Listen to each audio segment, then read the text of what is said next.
Le projet de loi de finances 2025 du Sénégal présente une feuille de route stratégique visant à engager le pays vers une transformation structurelle à travers plusieurs priorités sectorielles clairement définies.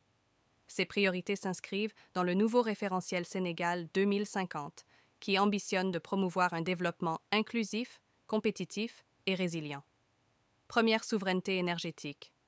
L'accent est mis sur la sécurisation de l'approvisionnement en hydrocarbures à moindre coût, l'amélioration de l'accès à une électricité continue, abordable et respectueuse de l'environnement, la promotion de combustibles modernes et des technologies innovantes pour des industries vertes compétitives, le développement d'un écosystème pétrolier et gazier incluant un contenu local renforcé pour maximiser les retombées nationales.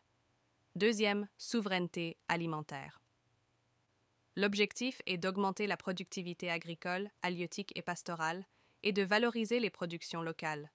Modernisation des petites et moyennes exploitations agricoles familiales. Sécurisation des droits fonciers.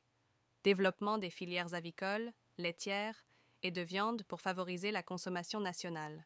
Lutte contre la pêche illicite et renforcement de la surveillance maritime. Budget alloué, plus de 1070 milliards de francs CFA. Employabilité des jeunes. Le PLF vise une formation alignée sur les besoins du marché de l'emploi. Construction d'infrastructures scolaires pour supprimer les abris provisoires. Recrutement d'enseignants et modernisation des universités. Désengorgement de l'université Cheikh Anta Diop. Territorialisation et systématisation des formations professionnelles qualifiantes. Accompagnement des jeunes dans l'insertion professionnelle par un meilleur système d'information sur l'emploi. Budget alloué, plus de 1377 milliards de francs CFA. Préservation de l'environnement et développement territorial durable. Le budget promeut la résilience climatique à travers la territorialisation des politiques publiques en développant 8 pôles économiques régionaux, Dakar, Thiès, Centre, Diourbel-Louga, Nord, Sud, Nord-Est, Sud-Est. La gestion durable des ressources naturelles et la protection des écosystèmes marins. L'intégration des dimensions climatiques dans les politiques publiques. Sécurité et défense. Priorité au renforcement des dispositifs sécuritaires pour prévenir les menaces internes et externes. Cybersécurité, lutte contre le blanchiment des capitaux et adaptation aux défis climatiques. Amélioration des capacités opérationnelles des forces de défense et de sécurité. Sixième, justice sociale et territoriale. Le PLF cible une réduction progressive des inégalités sociales et territoriales. Accès universel à l'eau potable et à l'assainissement. Réforme et modernisation du système de santé avec des infrastructures aux meilleurs standards. Renforcement des filets sociaux. RNU, couverture sanitaire universelle.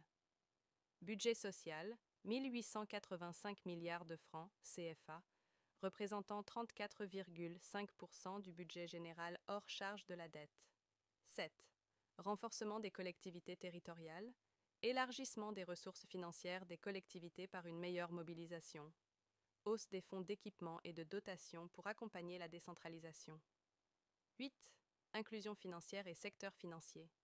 L'objectif est d'assurer l'accès au financement pour les PME, TPME et les populations vulnérables, mise en œuvre de la Stratégie nationale d'inclusion financière 2022-2026. Promotion de la digitalisation et de l'éducation financière. 9e. Réforme institutionnelle et lutte contre la corruption. Modernisation de l'administration pour la rendre plus efficace, transparente et tournée vers le citoyen. Lutte active contre la corruption avec un cadre renforcé pour pérenniser les acquis en conformité avec les exigences du GAFI. Réforme des pouvoirs judiciaires et législatifs pour garantir une meilleure gouvernance.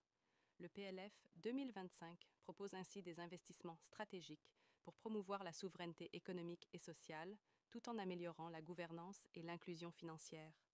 Ce cadre budgétaire s'aligne sur les ambitions du Sénégal 2050, fondé sur une vision de transformation durable. Dr Ismaïla Diallo, député, premier vice-président.